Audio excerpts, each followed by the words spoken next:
పుష్ప 2లో చూపించింది జపాన్లో సముద్రం మార్గం ద్వారా రవాణా చేసే కంటైనర్లలో సుమారు 42 రోజుల పాటు పుష్ప అందులోనే ఉంటాడు. పుష్ప అక్కడికి వెళ్ళడానికి కారణం సరుకును పంపించిన డబ్బు రాలేదని ఏకంగా జపాన్కే వెళ్ళాడు. అలాగే శేషాచలం అడవి చుట్టూ ఉన్న పోలీస్ చెక్ పోస్టుల్లోని ప్రతి ఒక్క పోలీస్ని డబ్బుతో కొంటాడు. బన్వర్ సింగ్కు జరిగిన అవమానంతో పుష్పాని ఎలాగైనా అరెస్ట్ చేసి కూలివాడిగా చేయాలని అనుకుంటాడు. అలా బన్వర్ సింగ్ చాలా కసితో ఉంటాడు. కానీ పుష్ప పంపించిన సరుకును బన్వర్ సింగ్ పట్టుకోలేకపోతాడు. అప్పుడు పుష్ప వైల్డ్ ఫైర్ అని చూపిస్తాడు. ఒక పక్క మంగళం సీను, జాల్రెడ్డి, బన్వర్ సింగ్, సికావత్ అందరూ కలుస్తారు.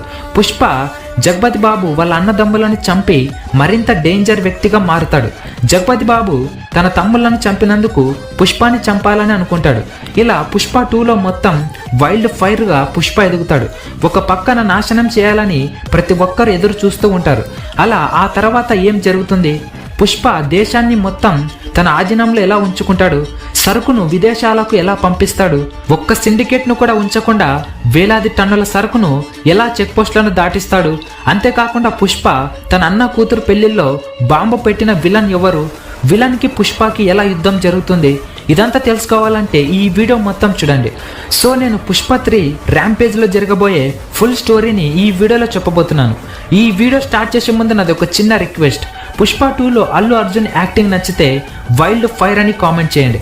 అలాగే మేము ఇంత కష్టపడి ఈ వీడియో చేసినందుకు ఈ వీడియోకి మీరు ఖచ్చితంగా లైక్ చేయాలి.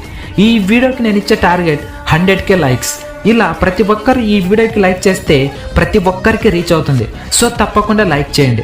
ఇక లేట్ చేయకుండా పార్ట్ 3 స్టోరీలోకి వెళ్ళిపోదాం. పుష్ప తన అన్న కూతురు పెళ్లిల్లో ఉన్నప్పుడు మొత్తం ఫ్యామిలీని చంపాలని జగపతి బాబు ఒక విలన్కి చెప్తాడు. అప్పుడు విలన్ ఒక పూల బుకేలో బాంబును పెట్టి పెళ్లిలో ఉంచుతాడు. కానీ పుష్ప ఆ బాంబు గురించి, ఆ విలన్ గురించి ముందుగానే తెలుసు. దాంతో పుష్ప అలాగే ఫ్యామిలీని అందరినీ అక్కడి నుంచి తప్పిస్తాడు. తర్వాత ఆ విలన్ ఆ బాంబును పెడతాడు. కానీ అందులో ఎవ్వరు ఉండరు. విలన్ మాత్రం అందరూ చనిపోయి ఉంటారని అనుకొని జగపతి బాబుకి చెప్తాడు. దాంతో బన్వర్ సింగ్, సికావత్, జాల్రెడ్డి, మంగళం సీను అందరూ ఆశ్చర్యపోతారు. ఇక సరుకును ఎవరు చెక్ పోస్ట్ను దాటించలేరు అని బన్వర్ సింగ్, సికావత్ అనుకుంటాడు. కానీ మంగళం సీను మాత్రం పుష్ప చనిపోయి ఉంటాడని అస్సలు నమ్మడు. ఆ మరుసటి రోజు పుష్ప స్థానంలో ఎవరు ఉండాలని సీఎం ఆలోచిస్తూ ఉంటాడు. మంగళం సీనుతో మాట్లాడతాడు. కానీ నేను సిండికేట్గా ఉండాలని నాకు లేదు. అయినా పుష్ప చనిపోయి ఉంటాడని మీరందరూ ఎలా నమ్ముతున్నారని అంటాడు. సీఎంకి అర్థమవుతుంది. పుష్ప మళ్ళీ వస్తాడు, ఏదో ప్లాన్ చేసి ఉంటాడని సీఎం అనుకుంటాడు. సరిగ్గా బాంబు పేలిన 24 రోజులకు శేషాచలం అడవిలో కనిపిస్తాడు. కేశవ, పుష్ప మాత్రమే అక్కడ ఉంటారు. కానీ 24 రోజులు ఎక్కడ ఉన్నారంటే చైనా, జపాన్, మలేషియా ఇలాంటి దేశాలలో సరుకు ఎందుకోసం ఉపయోగిస్తున్నారు, వాళ్ళు ఇంకా ఎంత డబ్బు సంపాదిస్తున్నారని తెలుసుకోవడానికి వెళ్ళి ఉంటాడు. శేషాచలం అడవిలో మొత్తం ఎంత సరుకు ఉండవచ్చని గమనిస్తారు.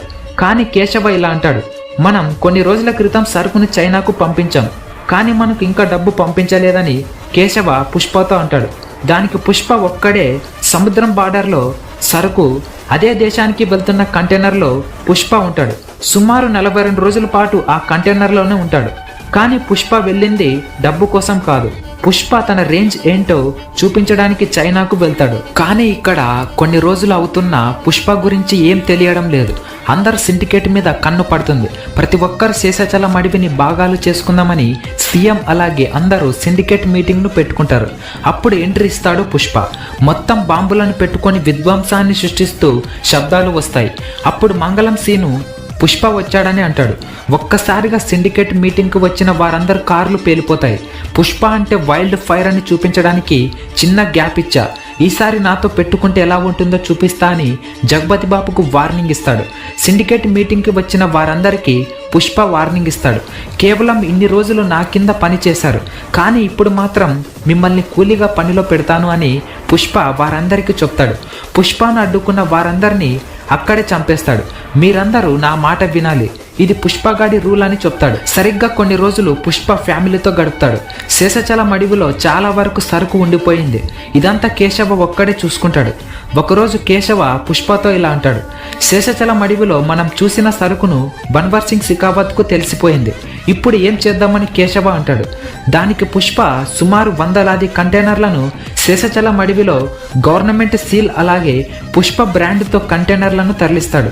శేషచలం అడవిలో ఉన్న సరుకులు మొత్తం కంటైనర్లో ఉంచుతాడు. దాంతో బన్వర్ సింగ్ సికావత్ ఆ కంటైనర్లను ఓపెన్ చేయలేడు. కానీ ఆ సరుకును బార్డర్ దాటించకుండా చూసుకుంటానని పుష్పకు వార్నింగ్ ఇస్తాడు. దాంతో చూసుకుందామని పుష్ప వెళ్ళిపోతాడు. పుష్ప 24 రోజుల పాటు జపాన్, చైనా, మలేషియాలో ఒక పెద్ద డీలింగ్ను మాట్లాడుకొని వచ్చి ఉంటాడు. సరుకును అంతా అడవిలో ఉన్న కంటైనర్లో ఉంచుకొని ఉంటాడు. సుమారు కొన్ని 100లాది కోట్ల డీలింగ్ను కుదుర్చుకొని ఉంటాడు. ఆ కంటైనర్లను ఎలాగైనా చైనా, జపాన్, మలేషియాకు చేర్చాలని పెద్ద పెద్ద షిప్పులను ఏర్పాటు చేసుకుంటాడు. కేశవ ఎలా అంటాడు, షిప్పుల దగ్గర వరకు కంటైనర్లను ఎలా తెస్తాం? చెక్ పోస్టులు అన్నీ బన్వర్ సింగ్ కంట్రోల్లో ఉన్నాయని పుష్పతో అంటాడు. దానికి పుష్ప ఒక్కసారిగా రాత్రికి రాత్రి పోలీస్ కంట్రోల్లో ఉన్న చెక్ పోస్టులను పుష్ప బ్రాండ్గా చెక్ పోస్టులను మారుస్తాడు. అలా 100లాది కంటైనర్లు ఆ చెక్ పోస్టుల నుంచి వెళ్ళిపోతాయి. ఇంకా సగానికి పైగా సరుకు శేషచలం అడవిలో ఉంటుంది. కొన్ని 100ల షిప్పులు సరుకుతో లోడ్ అయి ఉంటాయి. ఒక్కసారిగా సరుకు విదేశాలకు చేర్చేలా పుష్ప చేస్తాడు. అలా 100లాది షిప్పులు బయలుదేరతాయి. కొన్ని రోజులు అవుతుంది. సరుకు విదేశాలకు చేరి ఉండదని కేశవ తెలుసుకుంటాడు. సరుకు వెళ్లే మధ్య దారిలోనే 100లాది షిప్పులను జగపతి బాబు పంపించిన విలన్ బాంబులతో పేల్చుతాడు. అలాగే విలన్ మరియు బన్వర్ సింగ్ సికావత్ కలిసి శేషచలం అడవిలో ఉన్న కంటైనర్లకు బాంబులతో పేల్చుతారు. సముద్రం మార్గం ద్వారా వెళ్లే మిగతా సరుకులు బన్వర్ సింగ్ సికావత్ ఆర్మీతో వాటిని పట్టుకుంటాడు. అడవిలో కంటైనర్లు మొత్తం కాలిపోతూ ఉంటాయి. దానికి పుష్ప కోపంతో ఈసారి నేను చేసే యుద్ధం ఎవ్వరు తట్టుకోలేరని అంటాడు. అక్కడితో ఇంటర్వెల్ సీన్ అవుతుంది. కొన్ని రోజులకు సరుకు ఇంకా పంపించలేదని పుష్పకు వార్నింగ్ ఇస్తారు. పుష్ప సీఎంతో కలిసి ఇప్పుడు చేసే యుద్ధం ఎవ్వరు ఆపలేరు, అలాగే నాకు ఈ దేశం మొత్తం నా చేతిలో ఉండాలంటే ఎన్ని కోట్లు అవుతుందని సీఎంతో అంటాడు. దానికి సీఎం దేశాన్ని చేతిలో ఉంచుకోవాలంటే కొన్ని వేల కోట్లు అవసరం అవుతుందని అంటాడు. దానికి పుష్ప తగ్గేదేలే అని అంటాడు. దేశాన్ని పుష్ప బ్రాండ్గా మారుస్తాడు. సరుకును ఈసారి వేలాది షిప్పులతో పంపిస్తాడు. జగపతి బాబుకి, విలన్కు, బన్వర్ సింగ్ సికావత్కు వార్నింగ్ ఇచ్చే టైం వచ్చిందని పుష్ప అంటాడు. పోలీస్ స్టేషన్ ఎదురుగా సరుకును ఉంచి బన్వర్ సింగ్ సికావత్ను ఆర్మీతో అరెస్ట్ చేస్తారు. విలన్ దేశంలోనే ఉండడు, కానీ ఆ విలన్ చైనాలో ఉంటాడని తెలుసు. ఎలా అంటే 42 రోజుల పాటు కంటైనర్లో చైనాకు వెళ్ళినప్పుడు అక్కడ చూసి ఉంటాడు. దాంతో సుమారు 100లాది కంటైనర్లతో ఫ్లైట్లో కూడా సరుకులు పంపిస్తాడు. సముద్ర మార్గం ద్వారా ఇలా చైనా, జపాన్, మలేషియాకు సరుకును చేర్చి అక్కడి నుంచి ఆ సరుకు ఎక్కడికి వెళ్తుందని పుష్ప అడుగుతాడు. దానికి వాళ్ళు పుష్పాని అటాక్ చేస్తారు. పుష్ప ఒక్కసారిగా ఆ ప్లేస్ను మొత్తం ధ్వంసం చేసి అక్కడి నుంచి వెళ్ళిపోతాడు. పుష్ప వేలాది కోట్ల డబ్బును దేశంలోని పేద ప్రజలకు చదువుకు, ఆరోగ్యానికి ఖర్చు చేస్తాడు. దాంతో పుష్ప దేశాన్ని మొత్తం తన ఆధీనంలో ఉంచుకుంటూ ప్రజలకు కష్టాలు రాకుండా చూసుకుంటాడు. అయితే పుష్పను ఎవరు అరెస్ట్ చేశారు? దానివలన దేశంలో జరిగిన యుద్ధాలు ఏమిటి?